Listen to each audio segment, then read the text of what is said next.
El clásico quizá más importante del mundo se da entre Real Madrid y Barcelona, dos clubes de fútbol español. Fans en todo el planeta disfrutan de ese clásico cada vez que se da. Pero en un diciembre de 2017 hubo una persona que no lo disfrutó. Era un hombre ya de edad avanzada, de 70 años.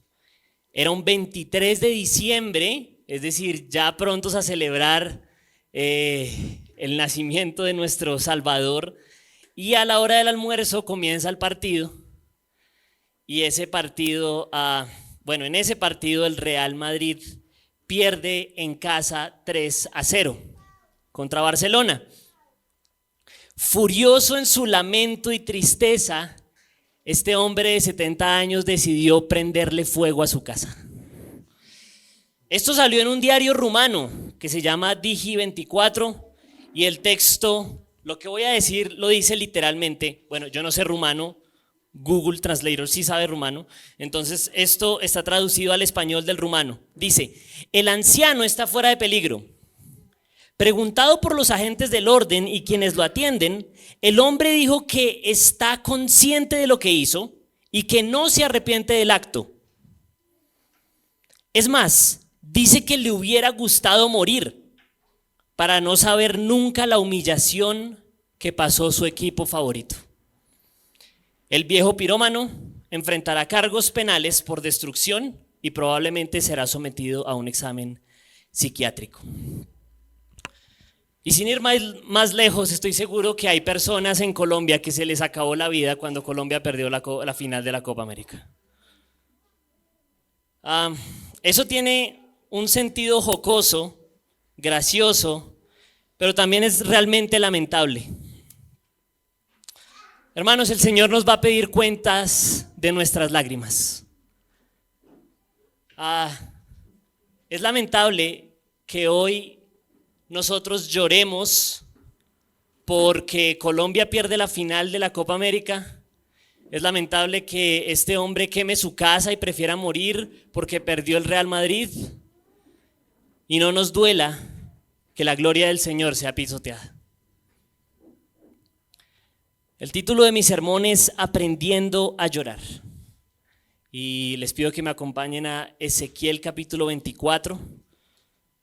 Allí vemos dos de los momentos más terribles del libro: el día en que finalmente Nabucodonosor pone sitio a la ciudad de Jerusalén y el día en que la esposa de Ezequiel muere. Vamos a Ezequiel capítulo 24, lo voy a leer en la Nueva Biblia de las Américas. Le pido que usted siga la lectura en su versión y quiero que identifique este tema del lamento. ¿Qué es lo que pasa allí en el texto? Dice así la palabra de Dios, Ezequiel capítulo 24. Y vino a mí la palabra del Señor en el año 9, el mes 10, a los 10 días del mes. Hijo de hombre, escribe la fecha del día de hoy. Este mismo día, el rey de Babilonia ha avanzado contra Jerusalén. Relata una parábola a la casa rebelde y diles: así dice el Señor Dios, pon la olla, ponla, y echa también en ella agua, pon en ella los trozos, todo trozo bueno, pierna y espalda, llénala de huesos escogidos, toma lo mejor del rebaño y apila también la leña debajo de ella, hazla hervir a borbotones, cuece también sus huesos en ella, porque así dice el Señor Dios: ay de la ciudad sanguinaria, de la olla que tiene herrumbre, cuya herrumbre no se le va, trozo por trozo sácala, sin echar suertes sobre ella, porque su sangre está en medio de ella, la puso sobre la roca desnuda, no la derramó sobre la tierra para que el polvo la cubriera. Para hacer subir el furor, para tomar venganza, yo he puesto su sangre sobre la roca desnuda para que no sea cubierta. Por tanto, así dice el Señor Dios: ay de la ciudad sanguinaria, yo también haré grande el montón de leña. Aunque la leña aumenta la leña, enciende el fuego, hierve bien la carne, mézclale especias y que se quemen los huesos. Luego pon la olla vacía sobre las brasas para que se caliente. se ponga al rojo su bronce, se funda en ella su inmundicia y sea consumida su herrumbre. De tanto trabajo me ha fatigado la olla y no se le ha ido su mucha herrumbre. Consúmase en el fuego su herrumbre. En tu inmundicia hay lujuria, por cuanto yo quise limpiarte, pero no te dejaste limpiar. No volverás a ser purificada de tu inmundicia hasta que yo haya saciado mi furor sobre ti. Yo, el Señor, he hablado. Esto viene y yo actuaré. No me volveré atrás, no me apiadaré y no me arrepentiré. Según tus caminos y según tus obras te juzgaré, declara el Señor Dios. Y vino a mí la palabra del Señor. Hijo de hombre, voy a quitarte de golpe el encanto de tus ojos, pero no te lamentarás, ni llorarás, ni correrán tus lágrimas. Gime en silencio, no hagas duelo por los muertos. Átate el turbante, ponte el calzado en los pies, y no te cubras los bigotes ni comas pan de duelo. Hablé al pueblo por la mañana y por la tarde murió mi mujer. Y a la mañana siguiente hice como me fue mandado. Y el pueblo me dijo, ¿no nos declararás lo que significan para nosotros estas cosas que estás haciendo? Entonces le respondí, la palabra del Señor vino a mí y me dijo, habla a la casa de Israel, así dice el Señor Dios, voy a profanar mi santuario, que para ustedes es orgullo de su fuerza, encanto de sus ojos y deleite de su alma. Sus hijos y sus hijas que ustedes han dejado atrás caerán a espada. Harán como yo he hecho, no cubrirán sus bigotes ni comerán pan de duelo. Sus turbantes estarán sobre sus cabezas y su calzado en sus pies. No se lamentarán ni llorarán, sino que se pudrirán en sus iniquidades y gemirán unos con otros. Ezequiel pues les servirá de señal. Según todo lo que él ha hecho, ustedes harán. Cuando esto suceda, sabrán que yo soy el Señor Dios. Y tú, hijo de hombre, ¿no será que el día en que les quite su fortaleza, el gozo de su gloria, el encanto de sus ojos, el anhelo de su alma, y a sus hijos y a sus hijas, en ese día el que escape vendrá a ti con noticias para tus oídos? En ese día se abrirá tu boca para el que escapó, y hablarás y dejarás de estar mudo, y servirás para ellos de señal, y sabrán que yo soy el Señor. Esta, mis hermanos, es la palabra de Dios. Mi mensaje para ustedes es muy sencillo, muy corto, pero muy difícil de aplicar. No llores por tus ídolos. No llores por tus ídolos. En otras palabras, quiero invitarlos a pensar cuáles son esas cosas que mueven nuestros afectos más profundos y cuestionémonos si aquello que mueve nuestros afectos más profundos es lo que en realidad nos hace llorar. ¿Será que es la gloria del Señor la que nos hace llorar? Hoy mi sermón solamente busca responder una pregunta, y es una pregunta que voy a dividir en dos partes, y son las dos partes de mi sermón. La pregunta es, cuando el Señor te purifique de la idolatría, ¿llorarás por tus ídolos? Esa es la pregunta. Nunca había hecho eso en una división, pero espero que funcione. Versículos 1 al 14, vamos a ver que el Señor está purificando a Jerusalén. Y en la segunda parte, vemos que el Señor le dice al pueblo que no llore por Jerusalén. Ese es básicamente el contexto, ese es el bosquejo, y así es como vamos a abordar el sermón. Comencemos, entonces. Cuando el Señor te purifique de la idolatría. En los primeros 14 versículos el Señor va a hablar de cómo va a purificar a Jerusalén. Los versículos 1 al 2 ponen este pasaje en un contexto histórico muy específico. Quiero que pongan sus ojos en el texto, iglesia. Siempre que hay alguien aquí hablando, ustedes deben estar con el texto mirando si lo que la persona que está acá dice es cierto. Miren el texto, miren los versículos 1 al 2, dice: y vino a mí la palabra del Señor en el año 9, el mes 10, a los 10 días del mes. ¿Eso de qué está hablando? Bueno, eso está hablando de un momento específico en el reinado de Sedequías. Y en nuestro calendario, eso da exactamente el 15 de enero del año 588 antes de Cristo, que es lo que pasa en el 588. Sigue diciendo allí: hijo de hombre, escribe la fecha del día de hoy. Este mismo día el rey de Babilonia ha avanzado contra Jerusalén. Nabucodonosor, el 15 de enero del 588 a.C., llega a Jerusalén a poner sitio contra ella. Sitio significa que la rodea para invadirla. Ahora usted me dirá: bueno, David, pero llevamos 24 capítulos hablando de juicio. Si usted ha estado en la serie de Ezequiel, sabe que estamos todo el tiempo hablando de juicio. ¿Esto que usted está diciendo ya no había pasado? Bueno, la verdad no. Necesitamos entender un poco el contexto del cautiverio babilónico para sacarle todo el jugo a este texto. Quiero que usted mire ahí en pantalla 3 partes de lo que fue el exilio babilónico. Hubo un primer exilio que fue en el año 605 antes de Cristo. Ese fue el año en el que Nabucodonosor, el rey de Babilonia, sube al trono. En ese año, Nabucodonosor derrota al faraón y comienza a dominar sobre toda la región. Él llega a Jerusalén y deporta a algunas personas a Babilonia, entre ellas Daniel. Usted ha leído el libro de Daniel, ¿cierto? Bueno, él es de los primeros que es deportado a Babilonia. Luego tenemos un segundo exilio, yo le pongo ahí el más grande, porque es el exilio donde más personas se van a Babilonia. Llega nuevamente Nabucodonosor a Jerusalén y se lleva a 10,000 personas para Babilonia. Y se lleva a las personas más influyentes, se lleva artesanos, se lleva príncipes, se lleva guerreros. Joaquín reina 3 meses y es deportado a Babilonia, y Nabucodonosor pone al rey Sedequías a reinar.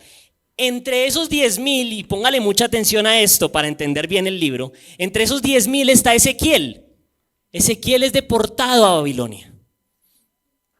Luego tenemos un tercer exilio, que es el del 586 a.C., que es cuando Jerusalén cae de manera definitiva, donde los que habían quedado, que eran personas pobres en el país, son exiliados.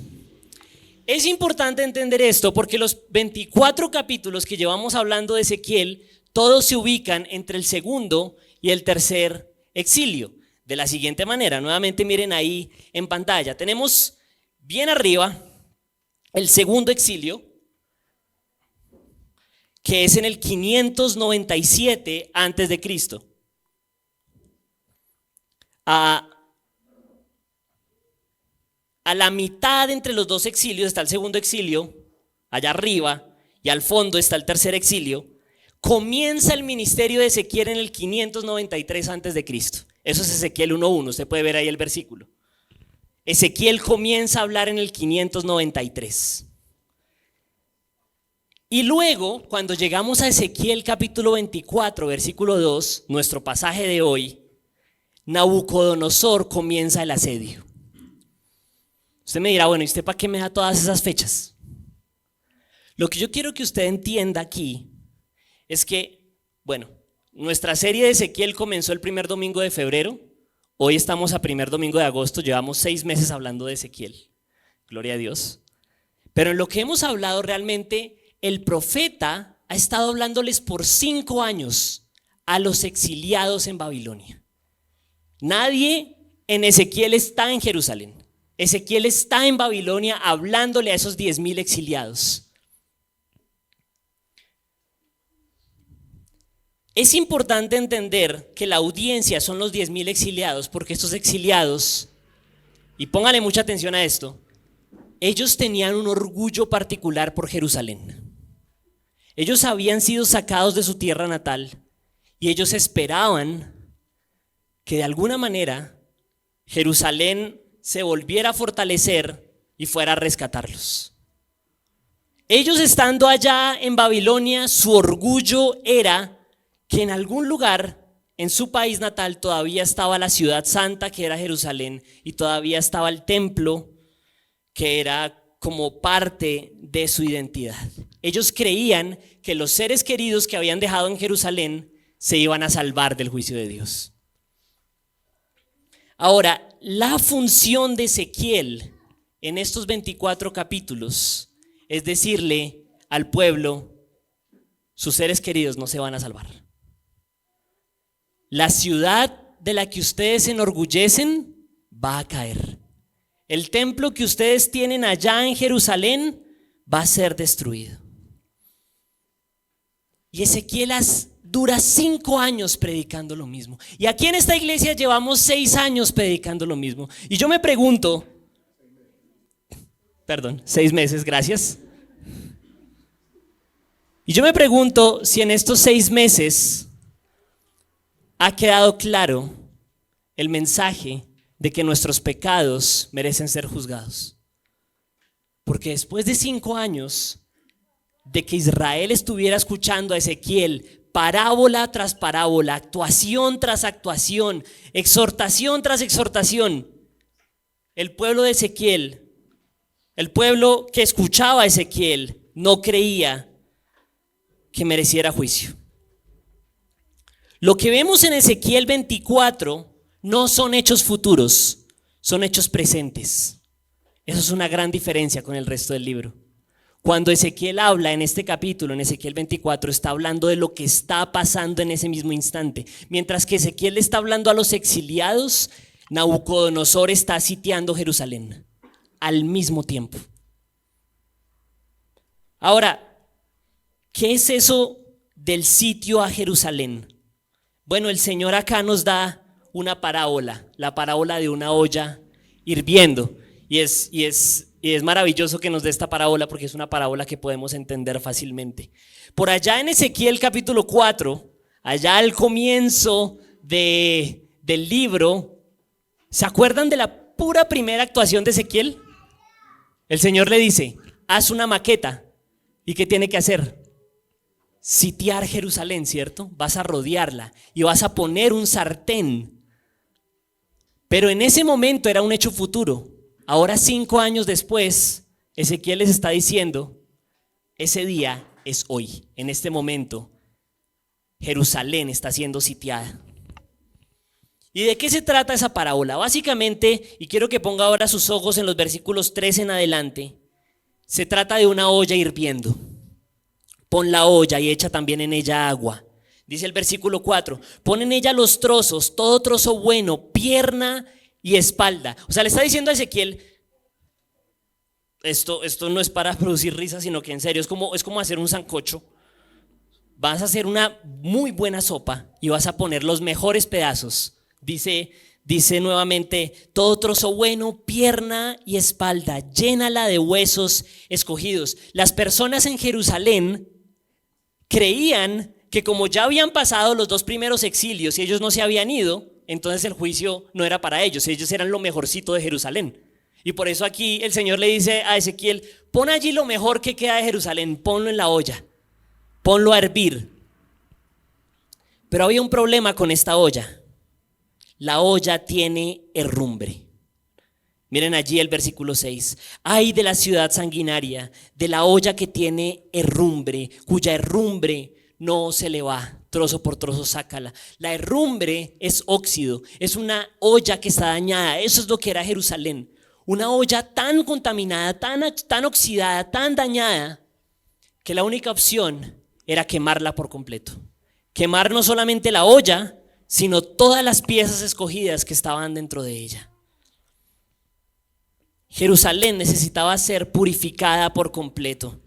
¿De dónde saco la palabra purificar, que es parte de nuestro bosquejo? Miren el versículo 13. En tu inmundicia hay lujuria, por cuanto yo quise limpiarte, pero no te dejaste limpiar. Es una olla que, aunque la lavaron con la esponjilla de metal todo lo posible, no le salía el óxido.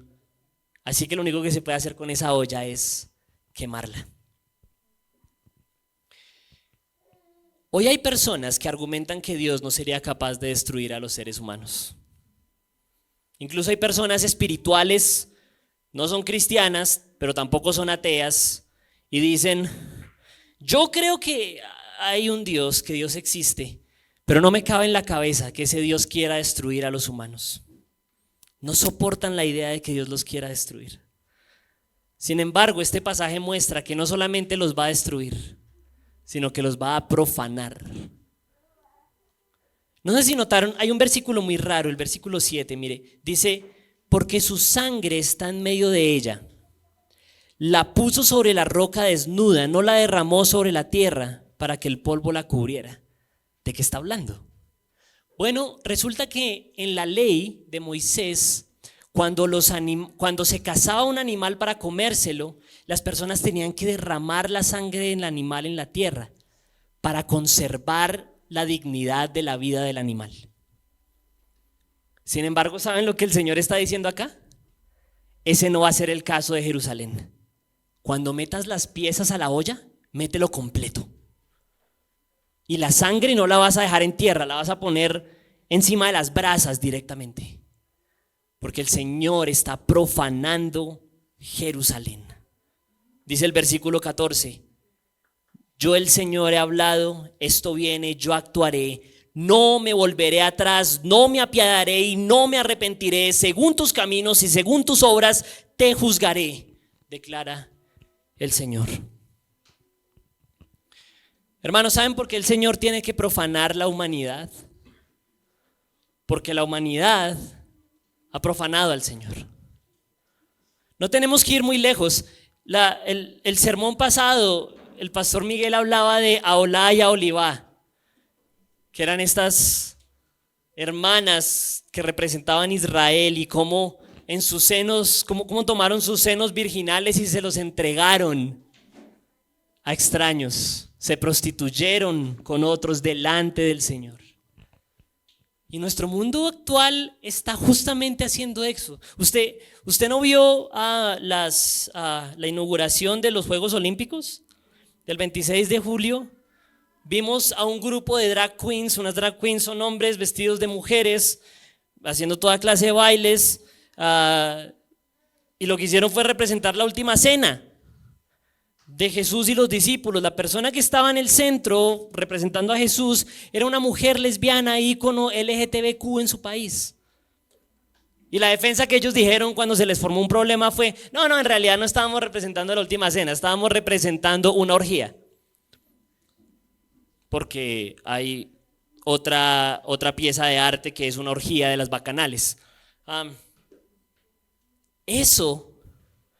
Eso es la humanidad, y esa humanidad necesita ser purificada. Hermanos, uno de los más grandes errores de las personas, de toda la humanidad, es pensar que nuestra naturaleza es fundamentalmente buena. Rousseau en el siglo XVIII decía que el hombre en su estado natural era esencialmente bueno, libre y feliz, pero que la sociedad lo corrompe. Hace poco vi un video de la versión moderna de eso, un muchacho de 21 años diciendo: yo no pedí nacer, entonces como yo no pedí nacer, pues yo no tengo que trabajar, que mis papás me mantengan. Como yo no pedí nacer, pues ellos tienen que mantenerme. Sí, pues porque, eso muestra que la humanidad necesita una brutal e invasiva purificación. Todos nosotros estamos corrompidos hasta el fondo, como la olla con este óxido que no se le quita. Y lo que hay que hacer con esa olla no es tratar de lavarla, porque no se puede lavar, hay que quemarla. La pregunta para ustedes y para mí hoy es: cuando seamos quemados y purificados, ¿cuál momento va a ser? ¿Va a ser hoy, por medio de la cruz de Cristo, por medio de la sangre del Cordero que nos hace morir y nacer de nuevo? ¿O va a ser en el juicio final, cuando ya no haya nada que hacer? Les repito, todos acá tenemos que morir, no hay opción, necesitamos ser purificados. La pregunta es: ¿cómo seremos purificados? ¿Por medio de Cristo, que nos haga nacer de nuevo, o en el juicio final, por medio del fuego, por medio del lago de fuego? Miren los versículos 12 y 13. De tanto trabajo me ha fatigado la olla, y no se le ha ido su mucha rumbe. Consúmase en el fuego su herrumbre, en tu inmundicia y lujuria, por cuanto yo quise limpiarte, pero no te dejaste limpiar. Hermanos y amigos que nos visitan hoy, que quizás no son creyentes, ¿ustedes se están dejando limpiar? ¿Están dejando que el Señor haga su obra de la cruz en ustedes? El Señor está purificando al mundo y nos está purificando a nosotros. La pregunta es si lo estamos dejando. Bien, ahora quiero que veamos la segunda parte del pasaje, los versículos 15 al 17. Y vamos a la segunda parte de nuestra pregunta. ¿Llorarás por tus ídolos?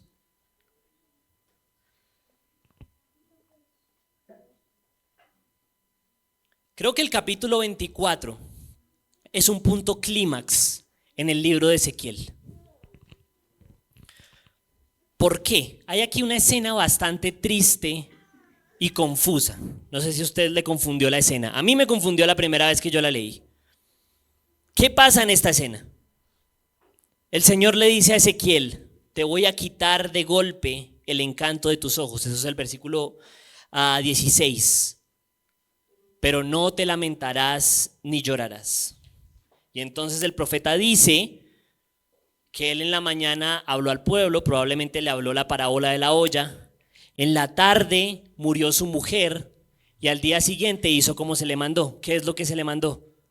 Que no llorara, que no se lamentara, que siguiera su vida común y corriente. Ese pasaje es bastante extraño. Obviamente el pueblo se queda mirando a Ezequiel y le dice: ¿tú no vas a llorar? Se acabó de morir tu esposa, ¿no vas a hacer nada? Y yo los invito a que nos pongamos en los zapatos de esta gente. Imagínense que usted está al frente del ataúd de su esposa o de su esposo o de ese ser querido. ¿No lloraría? Yo hice el ejercicio, yo no me imagino estando frente al ataúd de mi amada esposa y no estar destruido.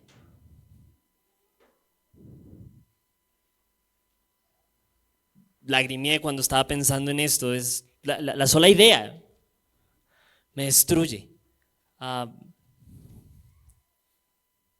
Bueno, ayer nuestro querido pastor Juan David se casó por lo civil. Y usted ve las fotos allí de su estado y es claro quién es el encanto de los ojos de Juan David. No hay ninguna duda. Usted ve las fotos allí, se ven todos enamoraditos, todos felices. Cuando uno ama a una persona, eso se nota en los ojos. Y el Señor le dice a Ezequiel: te voy a quitar al encanto de tus ojos, pero no vas a llorar.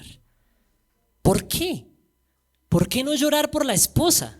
¿No les parece raro?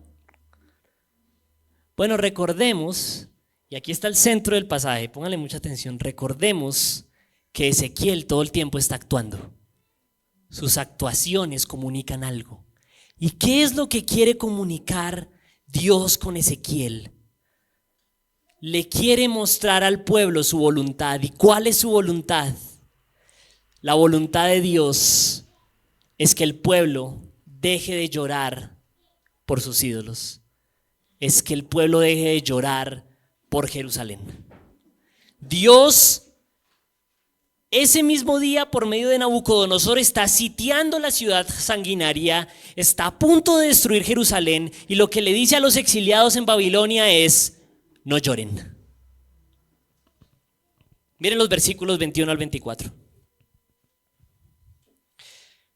Habla a la casa de Israel, así dice el Señor Dios: voy a profanar mi santuario voy a profanar mi santuario que para ustedes es orgullo de su fuerza, encanto de sus ojos y deleite de su alma. Sus hijos y sus hijas que ustedes han dejado atrás caerán a espada. Harán como yo he hecho, no cubrirán sus bigotes ni comerán pan de duelo. Sus turbantes estarán sobre sus cabezas y su calzado en sus pies. No se lamentarán ni llorarán, sino que se pudrirán en sus iniquidades y gemirán unos con otros. Ezequiel pues les servirá de señal. El Señor les dice que sus seres queridos y Jerusalén iban a morir, pero ellos no debían de llorar. Este pasaje es un punto clímax en Ezequiel, porque aquí hay una ironía gigantesca. Si usted le ha puesto atención a todo el libro, y aquí necesito mucho de su atención porque estamos revisando todo el libro. el libro entero, en el libro entero vemos a Ezequiel como alguien que se está lamentando. ¿Cómo comenzó el libro? ¿Se acuerdan del rollo? Capítulo 2, versículo 10.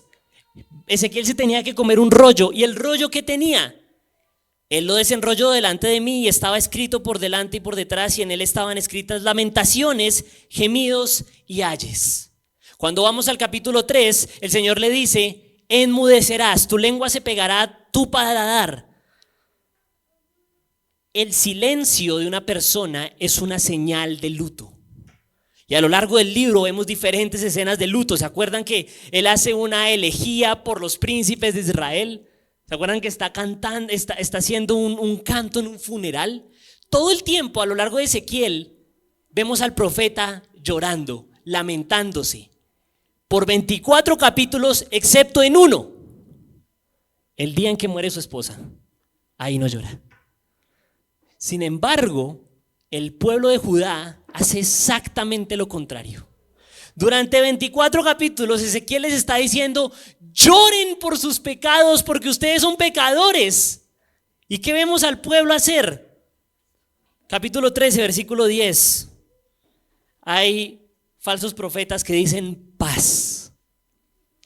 Hay paz, no va a pasar nada, no se preocupen. Y el pueblo dice: ah, bueno, hay paz, no hay ningún problema, no va a pasar nada. Mientras que Ezequiel está llorando todo el libro, el pueblo no le preocupa. Pero cuando llega el día en que se acaba Jerusalén, ahí es que ahí en ese día parece ser que parece ser que el pueblo va a comenzar a llorar, pero Ezequiel no llora. Ahora usted me dirá: bueno, David, pero ¿Jerusalén no es la ciudad santa? ¿No deberíamos estar llorando por Jerusalén? ¿Saben cuál es el problema con Jerusalén? El problema gigante de Jerusalén. Y esto le pido que se lo grabe en el corazón. El problema gigante de Jerusalén es que Dios ya no está allí. Dios ya no está en Jerusalén.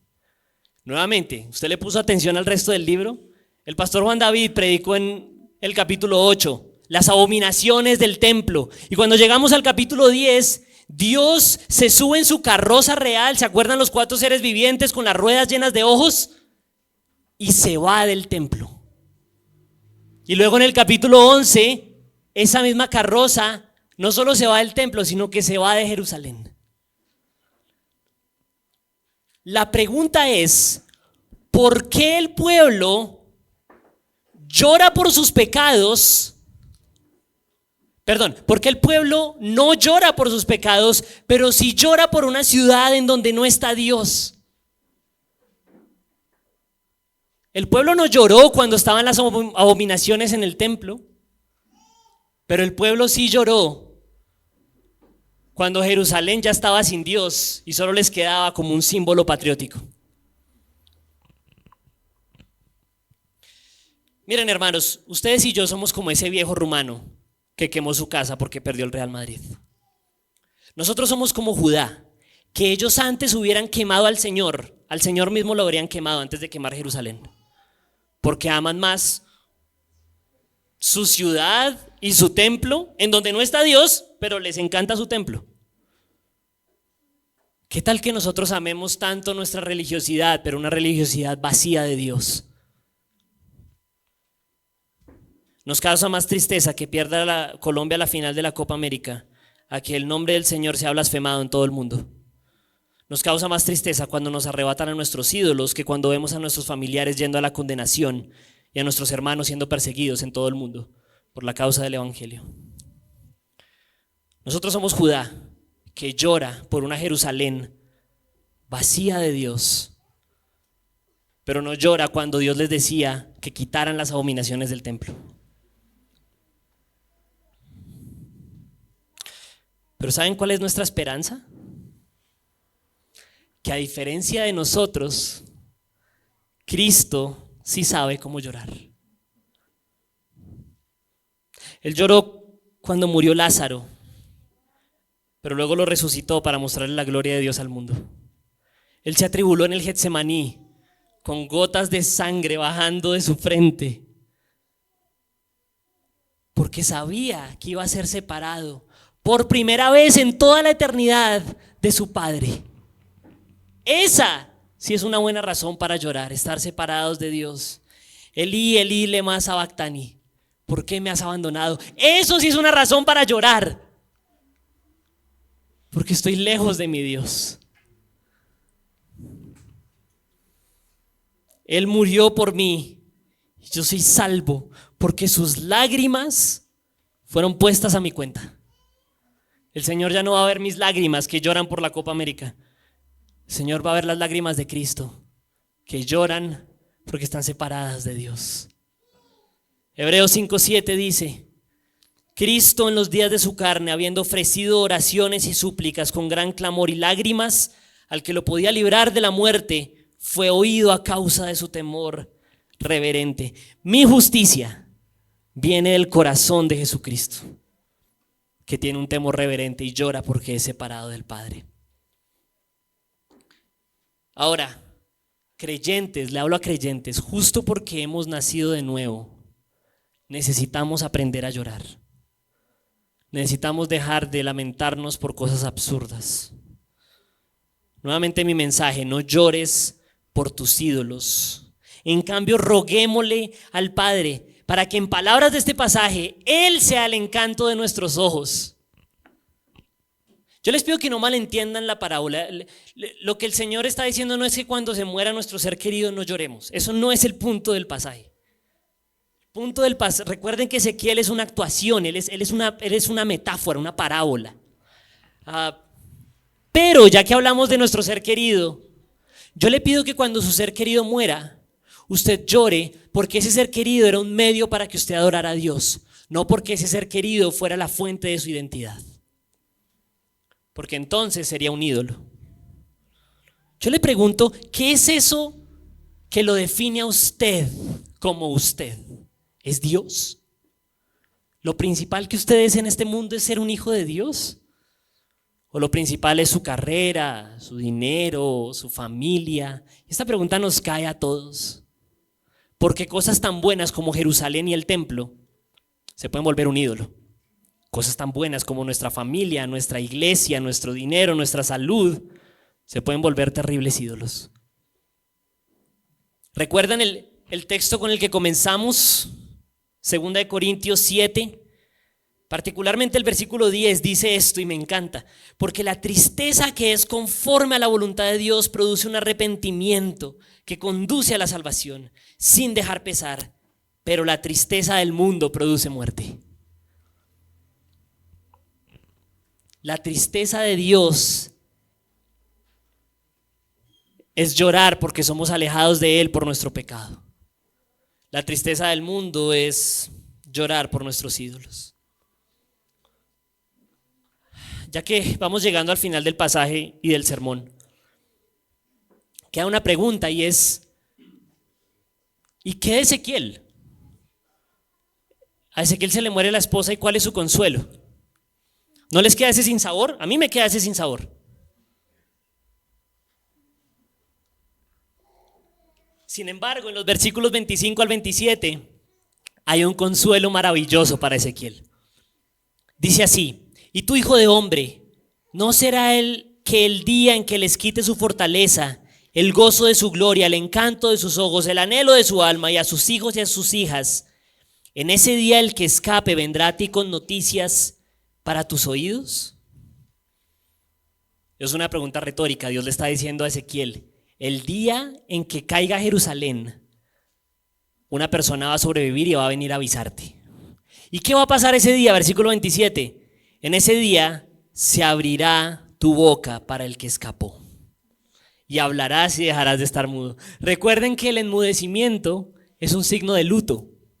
O sea que el día en que caiga Jerusalén, ese día se iba a acabar el lamento de Ezequiel. Usted me dirá, bueno, pero ¿cómo así? Cuando caiga la ciudad, entonces ¿Ezequiel se va a poner feliz? ¿Por qué? Bueno, acá necesitamos entender qué pasa al final del libro de Ezequiel. Quiero que vean algo allí en pantalla. Esto es un bosquejo muy general, pero Ezequiel básicamente tiene dos grandes partes. Capítulos 1 al 24, que es un llamado al lamento, a lamentarnos por nuestros pecados. Y cuando termina esta parte, lastimosamente el pueblo se lamenta más por la ciudad que por sus pecados. Y luego del 25 al 48 vemos la restauración de ese pueblo. Primero, hermanos, felicitaciones, llegamos a la mitad de Ezequiel. Los primeros 7 capítulos, 25 al 32, comienza la restauración. Los enemigos de Israel son juzgados. Allí vemos que Babilonia no se sale con la suya. Después de que las naciones son juzgadas, llegamos al punto más hermoso del 33 al 37, que es cuando cuando Israel es restaurado. Y allí está el famoso pasaje de un nuevo corazón. ¿Se acuerdan? Ezequiel 36. El problema de esta gente es que no tienen un corazón y necesitan un corazón nuevo, y Dios se los va a dar. 38 al 39, la derrota definitiva de los enemigos. Tenemos allí esa escena que es un poco apocalíptica y complicada de entender, de la batalla de Gog y Magog. Hablaremos de eso en su momento. Y al final tenemos un nuevo templo. Ya no es el templo de las abominaciones que el Señor abandonó, ahora es el nuevo templo donde el pueblo habita con Dios para siempre. Ahora, en el capítulo 33, versículo 21, y quiero que vean esta última línea del tiempo en pantalla. En el 33, 21 es cuando por fin le llega la noticia a Ezequiel que Jerusalén cae. Es decir, aquí en Ezequiel 24, Nabucodonosor comienza el asedio, y cuando llegamos a Ezequiel 33, Nabucodonosor termina el asedio. Se demora 1 año y medio en destruir la ciudad. Y ese es el día en el que se acaba el lamento de Ezequiel y comienza la restauración de Israel. Ahora, todo ese contexto que les acabo de decir, ¿cuál es el punto? Ezequiel es consolado porque por fin se va a acabar el pecado de Israel. Eso, cuando yo vi eso en el libro de Ezequiel, es tan maravilloso. Ezequiel se está lamentando. Y ustedes han visto que llevamos 6 meses de un montón de predicaciones súper sombrías, súper tristes. Pero cuando llegue el 33-21, que es cuando se le avisa a Ezequiel que Jerusalén por fin cae, ahí comienza un tiempo de alegría, porque el Señor comienza a santificar. Nuestro consuelo, y lo dejo con esta pregunta, nuestro consuelo está en que el Señor nos santifique, nos quite el pecado y nos acerque a Él. Que ese sea el consuelo en medio de nuestro lamento por el pecado. Hermanos, cierro concluyendo con mi título. Necesitamos aprender a llorar. Necesitamos aprender a llorar por nuestros ídolos. Porque esos ídolos dañan nuestra vida y nos alejan del Señor. Necesitamos aprender a dejar de atesorar esas cosas y a buscar la gloria de Dios. La pregunta: cuando el Señor te purifique de la idolatría, ¿llorarás por tus ídolos? Roguemos al Señor que no. Él los va a purificar, y en medio del dolor de la purificación aprenderemos a amarlo como el encanto de nuestros ojos.